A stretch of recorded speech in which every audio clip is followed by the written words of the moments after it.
I started my first day early, leaving Seville at 4:50 a.m. The plan was to do 2 stages in a day, as I knew I wouldn't have as many days as I would like to reach Santiago in the end.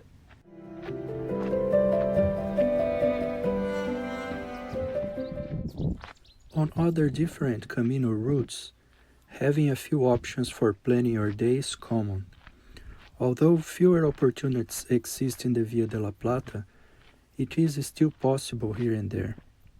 2 popular recommended stages are starting in Seville and ending in Guiena in one day, around 22 kilometers, and then going from Guiena to Castilblanco de los Arroyos in another day, around 18 kilometers. I did those 2 stages on my first day, walking around 40 kilometers. An alternative is to walk the 9.3 kilometers from Seville to Santi Ponce on the first day, then go from Santi Ponce to Guiena or Castilblanco de los Arroyos on another day. Many pilgrims do that to have more time to visit the ruins of Italica, an ancient Roman city in Santi Ponce. As I wanted a full day in Italica, I went there by bus a day before starting the Camino. I even went there for a few more hours in the afternoon when I arrived in Seville 2 days before starting the Camino, as the weather was good.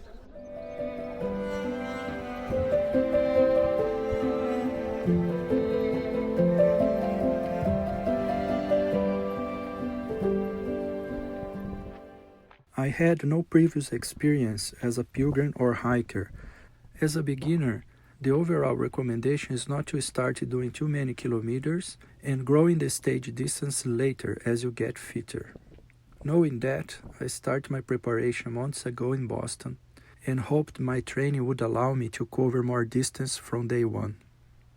The first 22 kilometers to reach Guiena began by leaving the albergue, walking to the cathedral where I followed the Camino signs to leave the city, and in the dark on the outskirts of Seville, where I could test my headlamp, until passing through the still quiet Santi Ponce.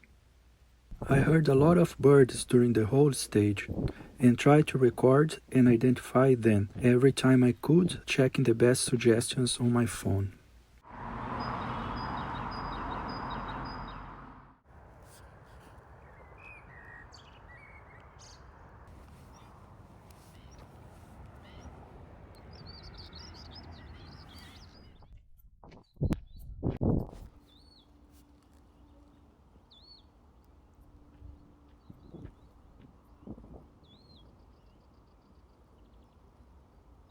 With the sunrise, I mainly walked in the empty countryside on comfortable dirt tracks and flat terrain.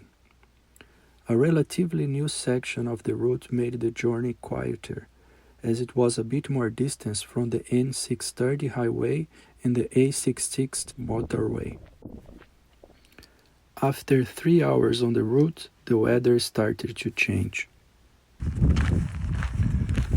I can feel the weather changing. I think some rain is coming, so I'll try to reach Guiena before the rain reaches me.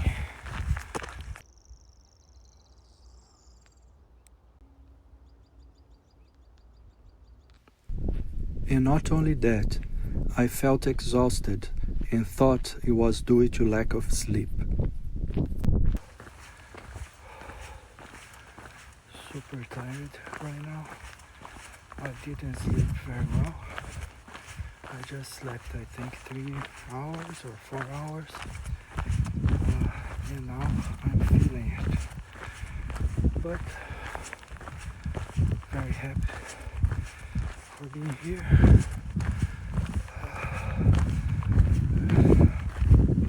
I'm just trying to reach Camino as fast as I can.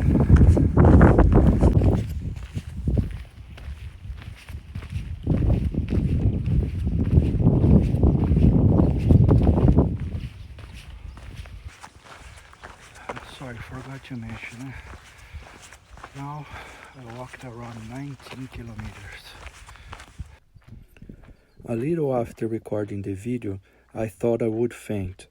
I knew I was hydrated as I drank plenty of water. My 1-liter collapsible water bottle even had electrolytes. I remember walking with my eyes closed for a few meters, then becoming concerned that I wouldn't be able to arrive in Guyana, even knowing it wasn't that far.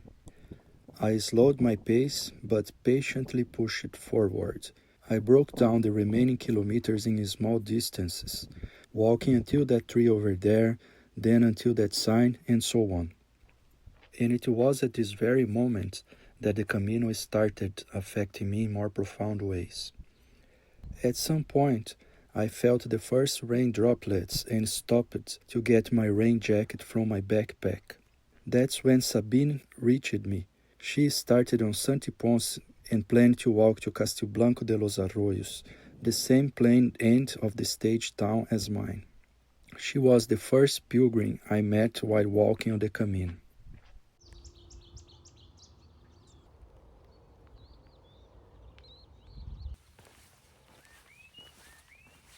It is common to hear from pilgrims that the Camino provides. Sabine was the help the Camino provided me when I needed it the most. She talked to me, and we walked together for the rest of the day. Her companionship and good conversation made me overcome exhaustion, transforming the remaining walk into Guyana and the whole stage to Castilblanco into an enjoyable journey. After resting in Guyana and eating delicious tostadas in a café, we walked to Castilblanco, admiring the beautiful change of scenery of the new stage, with gentle ups and downs and many more trees and flowers.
We arrived in Castilblanco around 3 p.m.